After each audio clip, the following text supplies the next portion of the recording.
Hello, welcome to the New Criterion podcast. I'm James Panero, executive editor of the New Criterion, and I'm here today with Stephen Semes. And this is exciting for me because it is our first video Skype podcast. So thank you, Stephen, for being the guinea pig on this experiment. We'll see how it goes. Now, Stephen is the Associate Professor of Architecture and Director of the Graduate Program in Historical Preservation at the Notre Dame School of Architecture. And you're also the author of a fantastic book, which I have right here, and I'll get it on the Skype screen. Excellent. Yeah, it's The Future of the Past. Is it in there? Good. A conservation ethic for architecture, urbanism, and historic preservation. And I have to say, the cover speaks volumes here. What are we looking at? What we're looking at is Soldier Field in Chicago, which in about 2005 or so had this addition where they vastly increased the seating of the stadium by having what appears to be the mother ship hovering over the classical peristyles of the 1920s original stadium. It's a great example. It reminds me of the movie Independence Day, if you remember. I do remember that, and I thought about it. Maybe we're dating ourselves with that reference. But now Stephen and I both just came back from a very interesting conference in Chicago, sponsored by the Driehaus Foundation, called The Chicago Tradition in Architecture, Inspiration or Artifact. And here is the materials for that. And at this conference, you were among other panelists, and you gave a fascinating talk on distinguishing architecture between an architecture of time and an architecture of place. And this idea, I think, will become part of the thesis of an article you're working on for us for our December issue. Right. So what is this distinction? Well, what's interesting is that it's a relatively recent phenomenon in human history. For the most part, up until, let's say, the 1920s and 30s or so, most architects or most people who were interested in architecture, people who were interested in cities, assumed that new buildings would be built alongside old buildings. And while the new buildings might be in a new style, they might use new materials, new technologies, somehow or other, the expectation was that all of these buildings would eventually fit together and make a city that had a kind of consistent identity throughout. So we think of all the cities we love: Rome, Paris, London, New York, Philadelphia, San Francisco, wherever. We see them today, and we see the inheritance of that history of buildings built at various centuries and various materials, various styles, cheek by jowl, and we walk down the street and we think, great, the city has an identity as a whole, not just one building at a time. And what seemed to happen in the 1920s with the rise of the modern movement in architecture was the idea that suddenly all the rules had changed, that society had changed, that human nature had changed, and therefore the buildings had to change. And so instead of building new buildings that more or less fit together with the old buildings, the idea was now that new buildings should stand in opposition to old buildings. And so in 1921-22, you have Mies van der Rohe proposing a glass skyscraper for Berlin, for example, which was, as they say, ahead of its time because it took some decades for that to be realized. And of course, now we have glass skyscrapers cheek by jowl with masonry older buildings everywhere. But it started at that point. And the attitude was that historical architecture and contemporary architecture, instead of being partners in making the city, were now antagonists. And so what I've been interested in is trying to find out, how do we make them partners again? And this is different from, so what is the architecture of time? Is that an architecture of the Zeitgeist? Exactly. In the talk I gave, which was called Where or When, Continuity and Contrast in Historic Settings, sort of picking up from the old Broadway song, Where or When. I can't remember where or when. But in this case, really making a distinction between an architecture of where and an architecture of when. The time-based architecture, which is something that sort of crept up on us toward the end of the 19th century, was this idea that it was terribly important, not only in architecture, but in many of the arts, to express something distinctive about our time, as if our time were different from any previous time.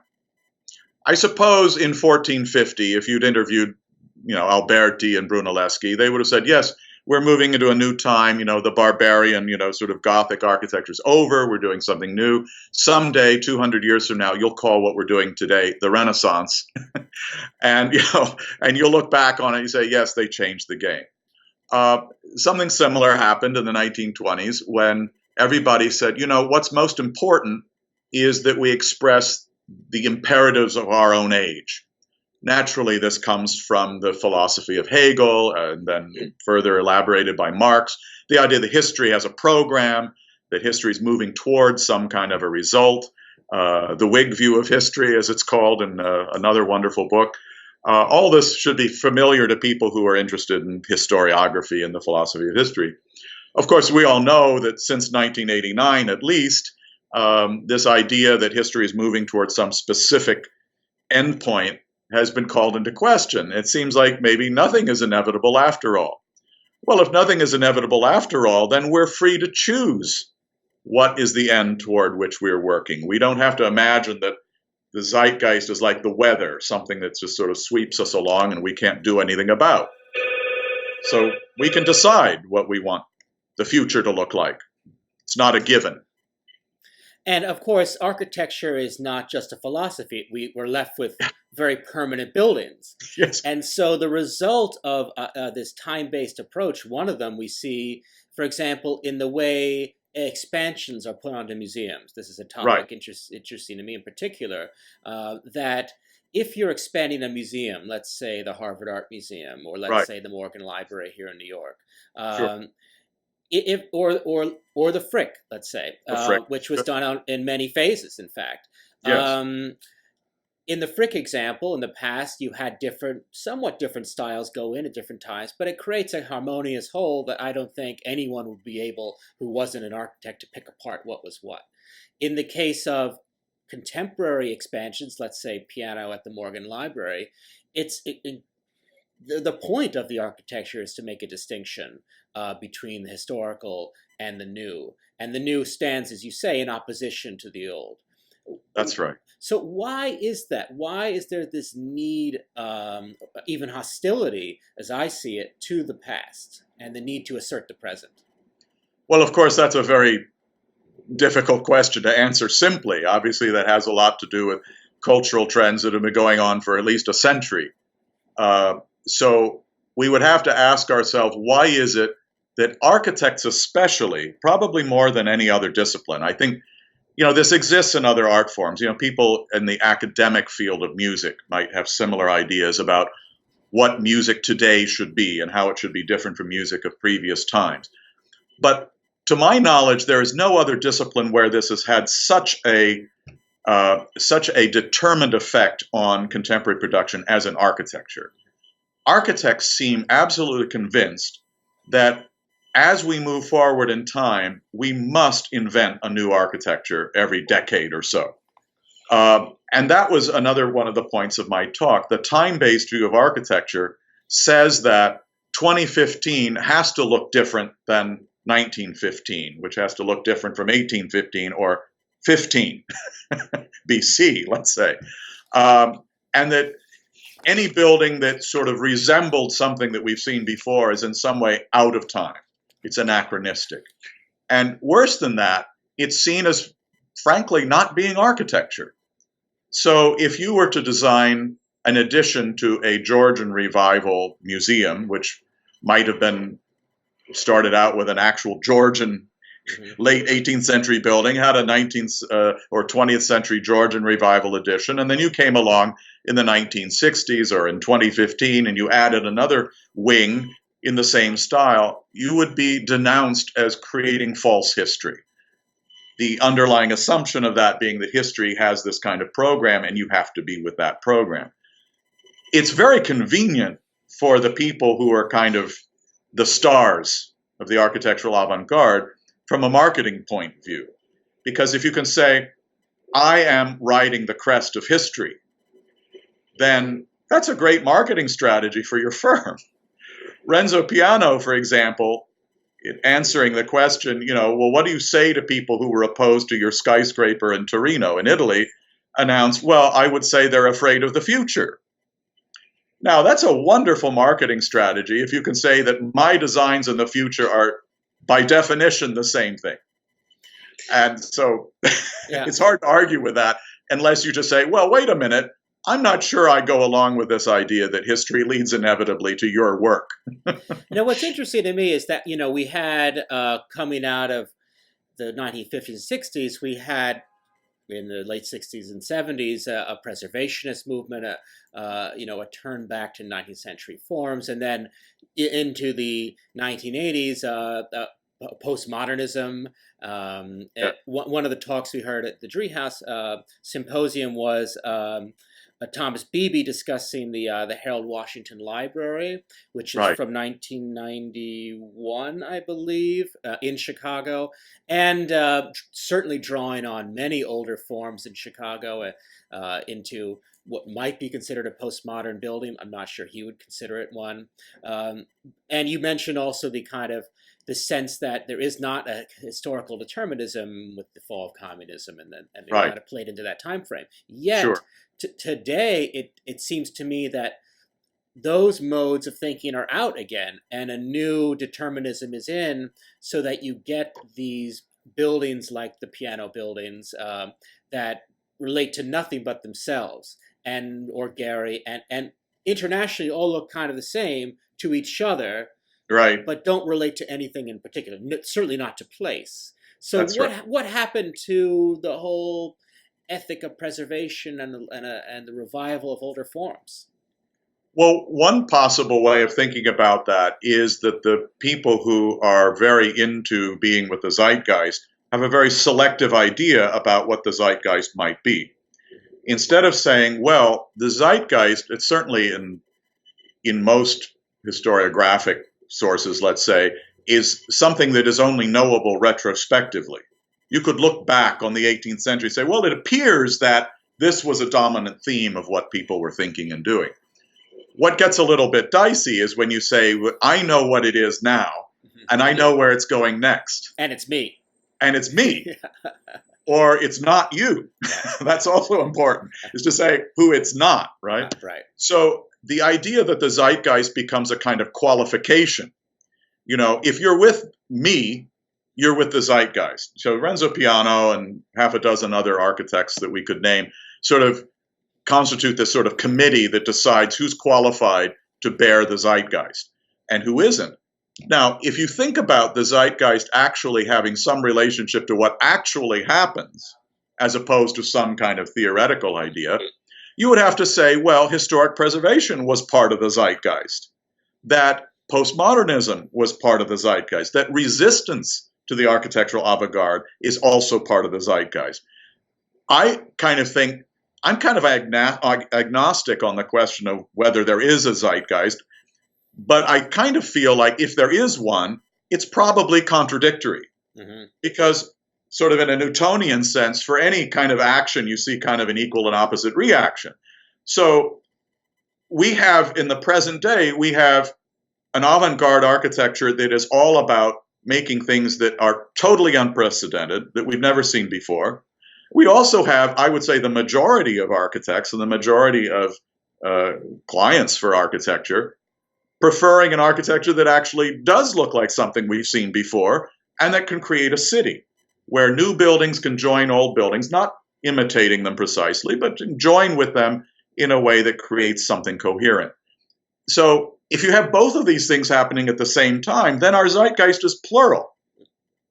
And so my whole point, and something I tried to bring out in my talk, is I'm not opposed to any style of architecture. I'm not saying that we shouldn't build buildings that look a certain way. I'm opposed to other people who say we shouldn't build buildings that look a certain way, which happen to be the way I might prefer them to look. So if we have a zeitgeist that has more than one choice, then we don't really have a zeitgeist that determines anything. And that is a kind of freedom that we need to grab onto. Yeah, what you say about this using the language of the zeitgeist, it reminds me of what Hilton Kramer, the founder of New Criterion, wrote even before he founded New Criterion. This was back in the 1970s in his most famous essay, The Age of the Avant-Garde, making the argument that the language of the avant-garde becomes the marketing strategy of the commercial class. I will have to go back and attribute some of that to Hilton. I've always admired his writing, and I think he had his finger on it.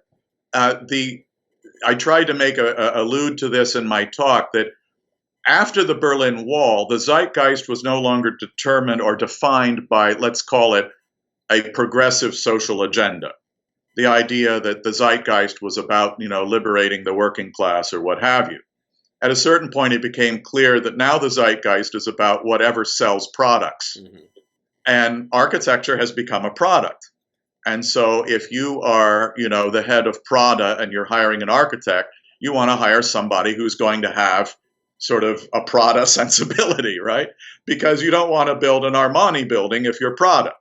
Well, I think it's the same, in architecture generally. Now that the zeitgeist is pretty much being defined by the marketing departments of 6 firms in the world, to be told that somebody who wants to do something different, somebody who wants to put, God help us, a Corinthian column on their building is suddenly, out of contention for being considered architecture because they're not doing what the 6 leading firms are marketing.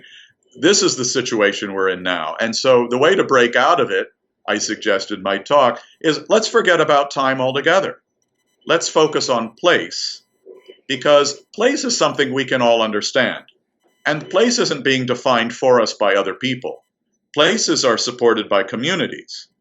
And so if the place is, let's say, Bryant Park in New York, a very familiar place that's extremely successful and not really contested, it's not something that is defined by an elite, something that every New Yorker, no matter who you are, can enter and use and enjoy. There's a place.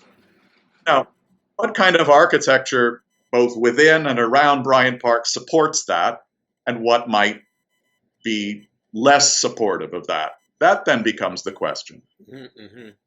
Right. So it's not a question of, well, what is the dominant form and then slavishly following that form of a place.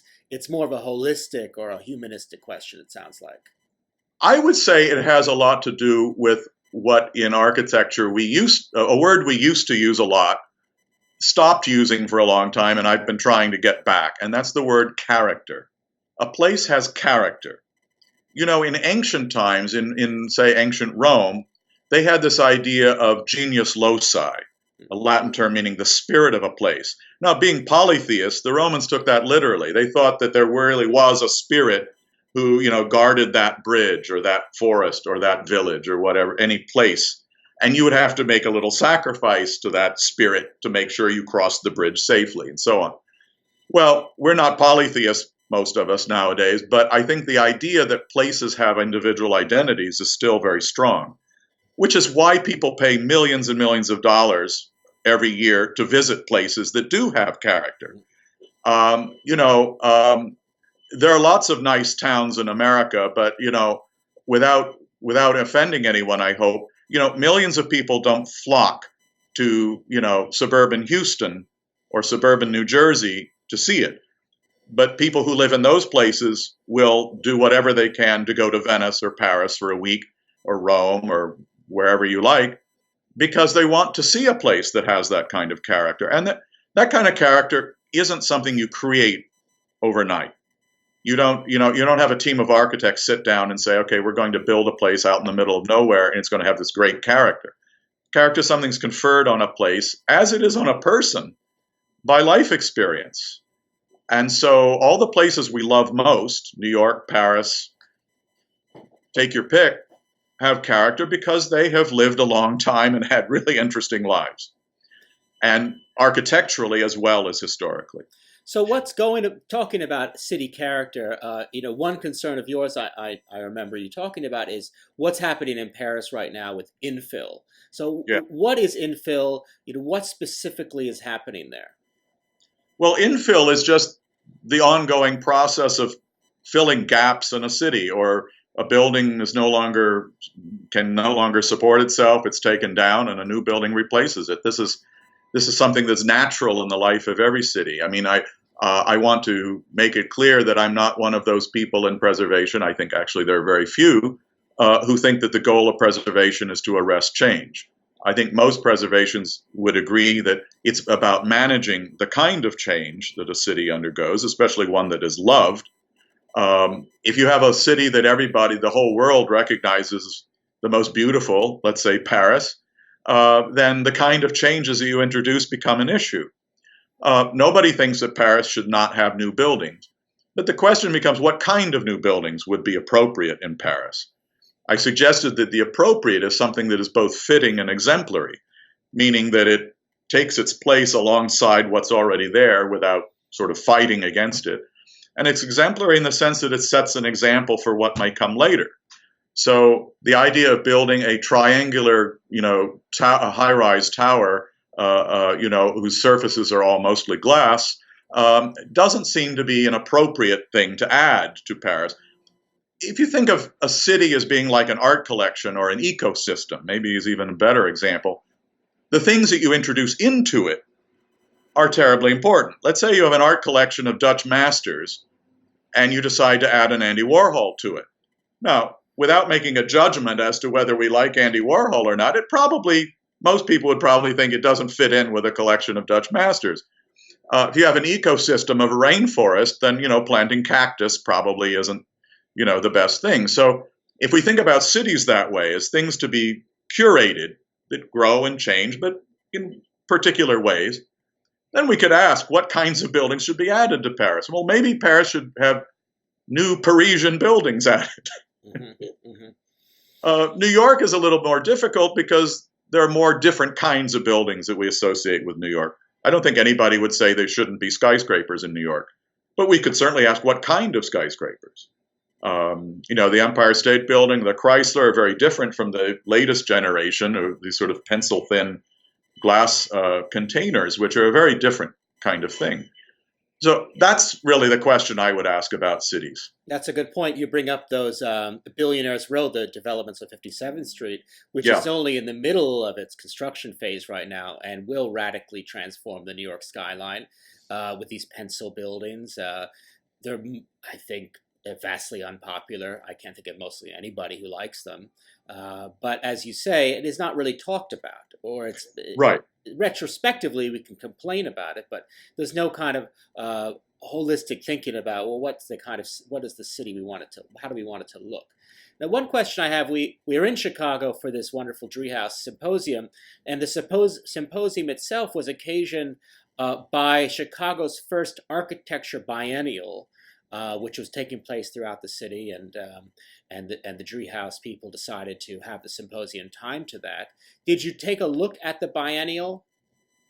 I didn't really have a chance to view the exhibitions, but I am familiar with some of the people participating in them. I don't really want to express a judgment on the work of different people who, obviously there are varying levels of interest and quality and so on. But what I did find interesting was some of the commentary I read that sort of identified the Treehouse Symposium as being kind of an exception to the culture of the biennial in an interesting way, and sort of being seen as, I think the term Stanley Tigerman used was retrograde. And so I was sort of amused by that, because it's interesting that if you raise questions about contemporary architecture, you might be branded as retrograde, which I guess is a little bit better than being branded reactionary, which I've also been called. And I find that amusing because I had a wonderful set of sort of point-counterpoint appearances with the late Paul Byard, who was a wonderful man in New York who wrote a book called The Architecture of Additions, which took a very different approach to architecture than I have. And before we met, I had written a review of his book, which was very critical, but not in any way personal, let's say. And he wrote a letter to the editor saying, I don't know who this Semes character is, but he's obviously politically reactionary and probably a follower of the Taliban. Well, I wrote back to the editor, whom I knew because the editor shared that letter with me. I said, well, that's very funny because I know something about Paul Bayard, and I think probably demographically and politically we're very similar. As I said, my belief is we probably agree about everything except what buildings should look like. And it turns out that was the case. When we finally met, we agreed. We had very different ideas about architectural style, but we agreed on basically everything else. So I don't know where the idea that asking questions is retrograde comes from, but maybe maybe Stanley can tell us. I do want to credit a couple of people who are helping to move this forward. I mean, there has been a very courageous attempt in Paris, for example, and American Friends of Paris. I think, James, you met Mary Campbell Gallagher at the symposium. She has been sort of galvanizing in a movement of American Friends of Paris. There's an international outcry against the policies of the mayor, Anne Hidalgo, who wants to reinvent Paris. And Friends of Paris are saying, no, you don't need to reinvent Paris. Paris is already perfect. New York may not be perfect, but I don't think New York needs to be reinvented either. Let's just let New York be New York. That would be my 2 cents. That's great. Well, I'm really looking forward to your article in our December issue. Thanks so much for joining us. And once again, my guest is Stephen Semes.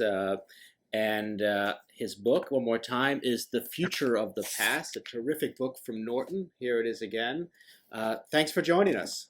Thank you, James. Thank you for inviting me. Thank you.